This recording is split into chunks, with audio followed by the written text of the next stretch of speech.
Agora a gente vai falar de saúde. Olha só, dor intensa, inchaço e endurecimento da perna. Para quem não sabe, esses são alguns dos sintomas da trombose venosa, doença que pode levar à morte se não for tratada adequadamente. Veja só a reportagem de Natália Arcuri.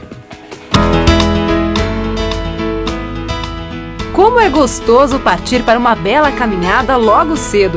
Depois de um susto daqueles, José Roberto aprendeu a dar ainda mais valor para estes pequenos prazeres da vida. Eu comecei uns 2, 3 dias a ter dores muito fortes na panturrilha da perna. Fizeram um exame, constataram que eu estava com trombose nas pernas. E já pediram para mim ficar internado. Pediram não, disseram que eu não podia nem sair do hospital. O diagnóstico caiu como uma bomba. Após a primeira internação, foram 6 longos anos de tratamentos e privações. Como representante comercial, eu tenho que estar direto em trato com clientes, né?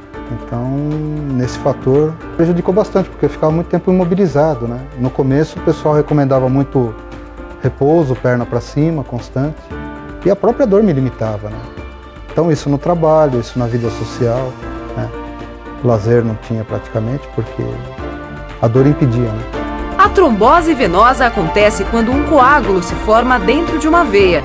É o chamado trombo, que impede que o sangue retorne ao coração. A doença atinge quase 9% da população brasileira. São 300 mil novos casos ao ano. Um dos principais sintomas, que os pacientes procuram um pronto-socorro é que a perna imediatamente aumenta muito de volume. Por quê? Porque existe aquela dificuldade, o sangue continua chegando pelas artérias, mas não consegue retornar. Então a perna imediatamente aumenta de volume de uma maneira assustadora. Se isso demora muito tempo, o sangue tem dificuldade de oxigenar esses membros. Então começa a criar uma situação de falta de oxigenação também. E esse membro passa a correr um risco também de precisar ser até amputado. As complicações ocasionadas pela trombose podem levar à morte. A longo prazo é comum aparecer o que os médicos chamam de síndrome pós-trombótica. É como se a veia doente fosse uma grande avenida congestionada e o sangue, os carros que não conseguem andar. O jeito então é procurar rotas alternativas, ruas menores, que aos poucos também vão ficando completamente congestionadas. É mais ou menos o que acontece no corpo humano, e o resultado são manchas escuras, inchaço, endurecimento da pele e até feridas profundas, difíceis de cicatrizar. O Dr. José Ossi chama a atenção para uma outra complicação que pode ser fatal, a embolia pulmonar. Quando esse coágulo ele ainda é um coágulo fresco, então é praticamente sangue que se transformou numa gelatina e que pode desprender pequenos pedaços e que vão passar por toda a circulação e se alojar no pulmão, que é a primeira grande barreira desses coágulos na circulação. Então, além de você ter uma veia da perna ocluída, você vai ter oclusão, entupimento de pequenos vasos no pulmão e que são importantes para você trocar o oxigênio com o meio.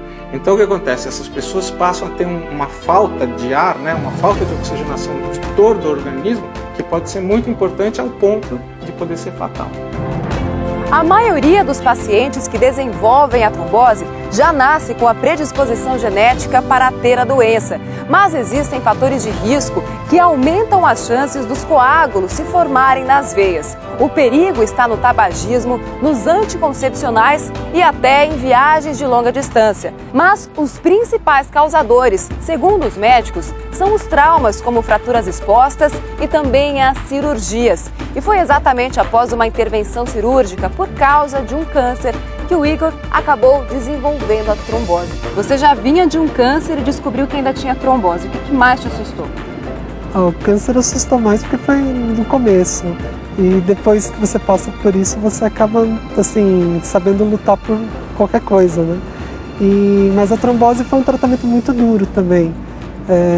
Foram 16 dias internados, sendo quase todos indo para o centro cirúrgico, processo a processo, dia após dia avançando, pouco a pouco, até concluir mesmo. Segundo os médicos, depois de cirurgias, o risco de desenvolver a trombose pode chegar a 60%. Isso acontece porque o organismo precisa reagir rapidamente aos ferimentos, o que pode acabar alterando os componentes do sangue. A trombose atingiu duas grandes veias do corpo de Igor, a ilíaca externa e a cava inferior, que vão da região do abdômen até as pernas. Aos poucos, tarefas simples do dia a dia se transformaram em verdadeiros obstáculos. Ela ficou um pouco mais inchada, a minha perna direita, mas não muito, porque eu já caminhava bastante. Mas o que eu sentia mesmo era cansaço, eu me cansava muito. Se eu corresse um pouco, eu já me sentia exausto, como se tivesse corrido uma maratona. E a minha perna parecia que era mais pesada do que o meu próprio corpo. Casos como o de Igor costumam ser tratados convencionalmente, com o uso de anticoagulantes que afinam o sangue, repouso e meias de alta compressão.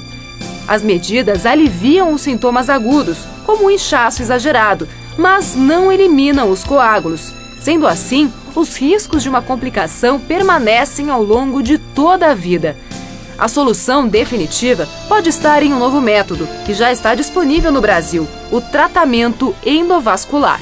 Primeiro é introduzido um catéter na veia doente, por onde entra um poderoso anticoagulante que destrói o trombo. Em seguida, é preciso inserir este outro condutor de pequeno calibre. É como uma bolsa que infla e abre espaço na veia para a última fase. Uma vez aberto o caminho, nós passamos para a terceira e última fase, que é o implante de uma prótese metálica, que se chama stent, que vai abrir e vai manter aquela veia ou aquela artéria aberta através dessa estrutura metálica. E por dentro dele, para o resto da vida desse paciente, o sangue vai circular de uma maneira livre e desimpedida. Igor passou pelo procedimento. Hoje a sensação é de alívio. Hoje eu posso andar, correr, jogar bola, nadar, fazer tudo que eu sempre gostei de fazer. José Roberto fez a mesma cirurgia, mas segue com o tratamento. Ainda precisa usar as meias de alta compressão e tomar anticoagulantes diariamente. 3 anos após o procedimento, ele ainda aguarda as radiografias que mostram o resultado de várias horas de cirurgia.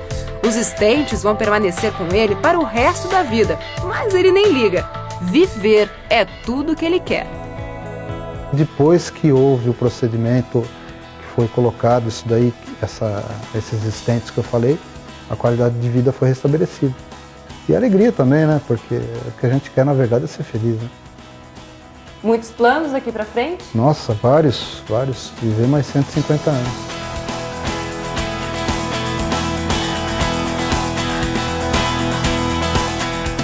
É isso aí, se a gente cuidar da saúde, funciona. Olha, para falar mais sobre trombose e esclarecer aquela história de mitos e verdades, tem muita história a respeito das doenças, então a gente vai esclarecer agora e tirar algumas dúvidas com o Dr. Eduardo Toledo Aguiar, que é cirurgião vascular. Dr. Eduardo, obrigado pela presença mais uma vez. Eu que agradeço, um prazer enorme estar aqui. Vou começar com um mito ou uma verdade, algo que a gente ouve muito. A combinação para algumas mulheres de anticoncepcional e cigarro. Cigarro é vilão sempre, tá, gente? Mas eu já ouvi dizer algumas vezes que isso é algo muito arriscado e aumenta o risco da trombose, é verdade? Aumenta o risco da trombose, sim.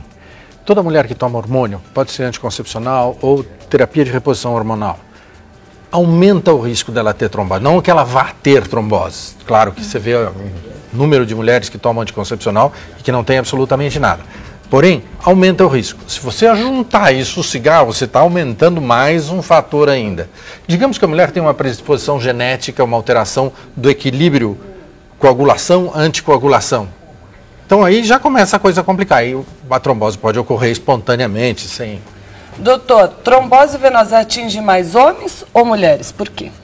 Olha, isso eu não sei te dizer certamente. Eu acho que atinge mais ou menos... Talvez as mulheres tenham uma certa incidência maior, mais frequente, por causa do uso de anticoncepcionais, por exemplo, por causa da gravidez, que é uma fase da vida em que aumenta o risco de ter trombose, pós-parto e etc.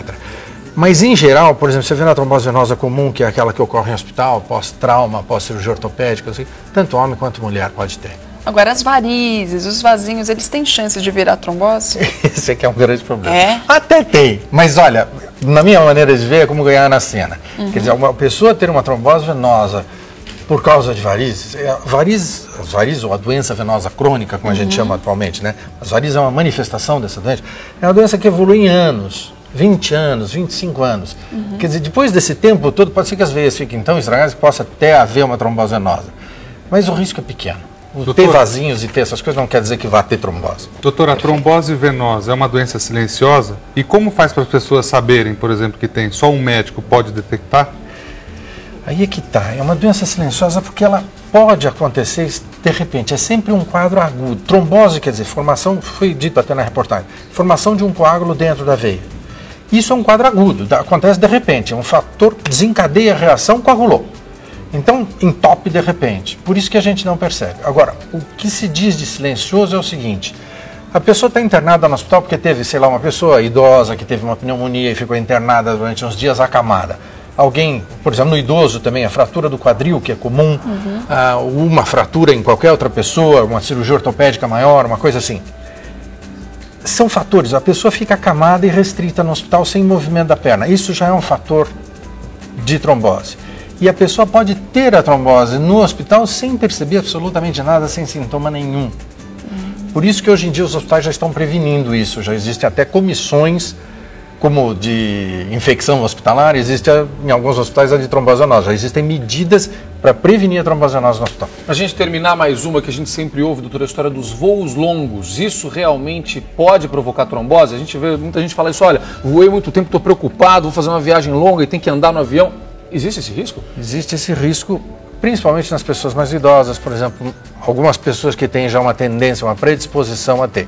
Existe, mas não é um negócio tão assustador assim.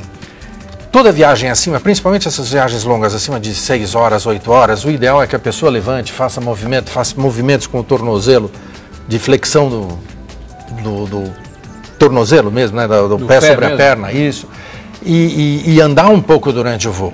Agora, tem até uma brincadeira que um médico fez uma vez num congresso. É pior o avião ou é pior a ópera de Viena? Porque na ópera fica 4 horas sentado com a perna parada lá, é o mesmo risco. Não é a altitude, e lá não pode levantar. Esse aqui é o problema. Mas, quer dizer, então, e isso, quando se falou desse negócio, até ficou um nome meio politicamente incorreto, que era a síndrome da classe econômica. É verdade. Que as pessoas ficam muito apertadinhas lá na classe econômica, não sei o que e tal. Não é bem isso. Quer dizer, é a falta de movimento durante um tempo e a pessoa talvez tenha uma predisposição. Daí isso pode acontecer. Doutor Eduardo Toledo Aguiar nos ajudando a esclarecer algumas dúvidas sobre trombose. A gente vai voltar a esse assunto, vamos convidar de novo o doutor Eduardo, porque eu sei que você tem outras dúvidas e a gente volta a esse assunto aqui no Hoje em Dia. Obrigado pela presença mais uma vez. Eu que agradeço. Obrigado a vocês. Um bom dia a todos.